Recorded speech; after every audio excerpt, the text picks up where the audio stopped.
Henderson right there and Jared Bell. Two guys that are free to make the play. They're right there, and Joe Hansley just does a great job of making those guys miss, breaking the tackle, and he had some absolutely phenomenal blocks by his punt return team.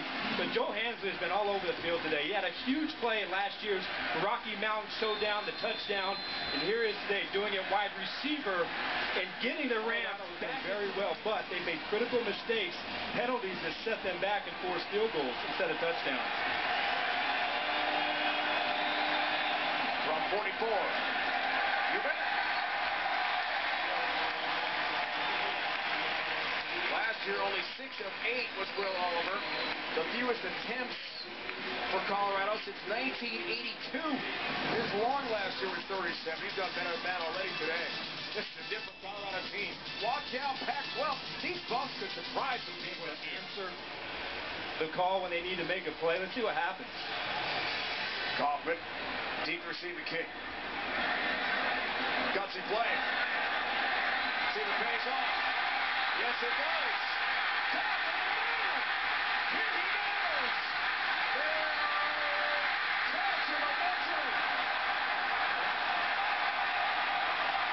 At the 16-yard line, Thomas Kaufman, 84-yard return. Long field goal attempt for Oliver. 52 yards. This would match his career high if he can hit it.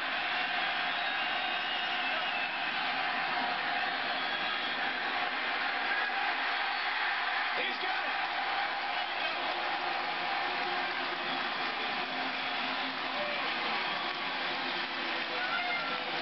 In 2011, hit a 52-yarder in the Pac-12 against Cal, which was the longest ever by a Colorado freshman in school history. This is a big boot for the Buffs.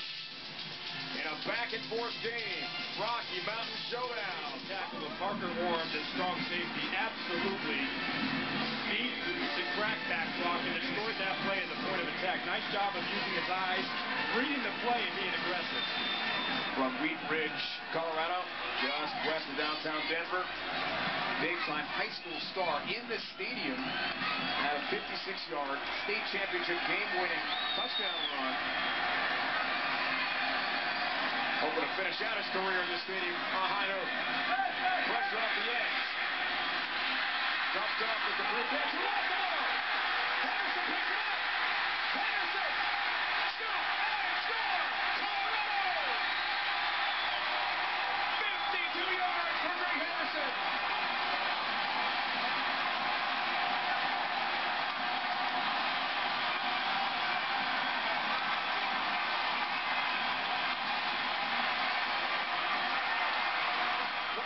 Effort. A lot of defensive ends will give up after Grayson dumps this ball off. He's still going. He's running from behind. He chops it out.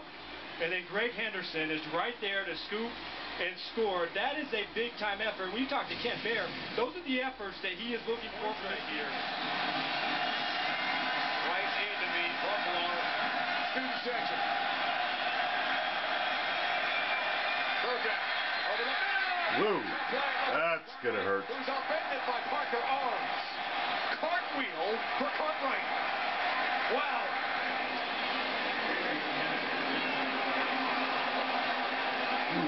That ball was a little high, but an absolutely perfect break on the ball from Parker last season. So it was nice to see them get some good fortune on their side. What a return. 133 yards and a touch for the guy they call P-Ridge in Boulder. Fernandez in motion. Wood on first down. Looks for Richardson. Who's all alone? Richardson down the sideline. Here he goes for Buffalo touchdown. 75 yards. How about P-Ridge? Colorado goes for 2. Wood rolls. End zone. Goodson catches it for a deuce. 2-point conversion complete for Colorado. And for a team that struggle with speed and playmakers, D.D. Goodson, Paul Richardson are a great 1-2 combination. They will be a tandem that you're going to have to watch for this season if you're in the Pac-12.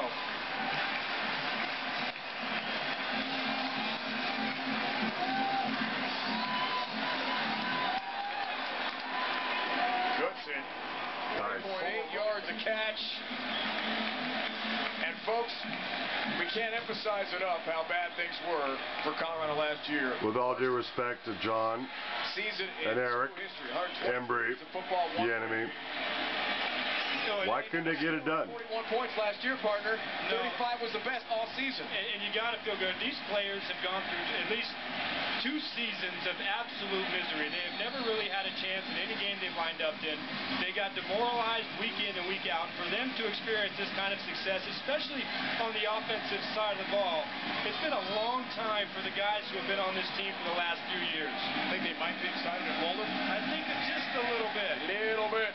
Former national chancellor there. All right. So you just saw from Colorado pulling it out for the first time in a while, and by a wide margin. Hasn't happened in a while. Welcome to Talk Radio version of the OMSR. I am your host, Will, the thrilled Buffalo Booster Boy, alternative ESPN Sports Thrill. All right. I know I'm supposed to be a little bit impartial covering all this. For the most part, I am. But, you know, I've been feeling all you fellow Boulderites pain for quite some time.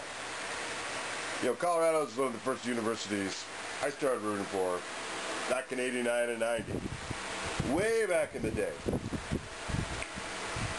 I was just still in my teens back then. So, yeah, it's all good. But from a sportscasting point of view, to try to stay impartial, this is a good game back and forth for sure.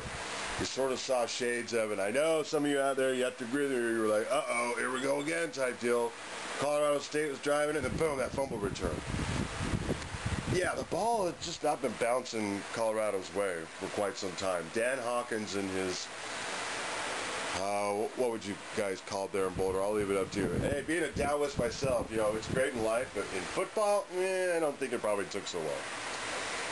So video highlights courtesy to CBS Sports Network. All you SoCal types. Interesting little factoid to the rest of you. CBS, you know, one of the big 3 networks, they took themselves off regular cable. So this game was available only on the upper echelon digital channel. You know, the high numbers. So everybody in this town missed all that. Too bad. Great game. I was going to do a whole show on it. There's just way too many filmable worthy moments. So I got the best parts, you know, for both sides in the second half. Yeah, the 2 things I noticed, both Colorados on each side of the ball, much improved. And also that CBS was covering this game. Aren't they only SEC? At least they used to be. All right, so I'm going to close off with the graphic, or the picture. Back in April, still wearing my Colorado gear around. You know, others would laugh. USC, UCLA types running around here. They ain't going to be laughing anymore. It's back in April. The Egyptian buddy of the OMSR owns the local liquor store around here. A frequent pit stop. Yeah, so that's silliness right there. That's Will of the OMSR. All right, reminding you, ending on that note, alcohol and sports are joined at the hips on those silly DUIs. All you out there, Boulder police are going to be on high alert. All right, it's later days of more signature plays.